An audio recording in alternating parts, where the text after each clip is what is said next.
বন্ধুরা আজকে ধুদুল ধুদুল বলে তোমরা কি জিনিস জানো না।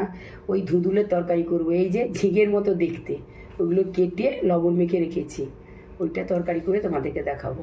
কড়াইতে তেল দেবো, জিরে ফোড়ন, পেঁয়াজ কাটা দেবো, কাঁচা লঙ্কা কাটা দিয়ে দেবো, আলু দিয়ে দিলাম আর টমেটো দিয়ে দিলাম।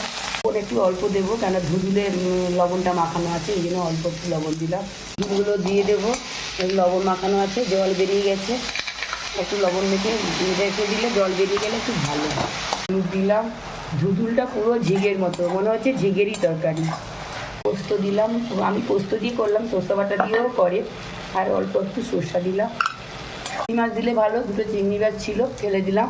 মিষ্টি দিয়ে দিলাম, একটু জল অল্প দিব, কেন ধুদুল থেকে জল বেরোবে, এই জন্য অল্প একটু জল দিলাম।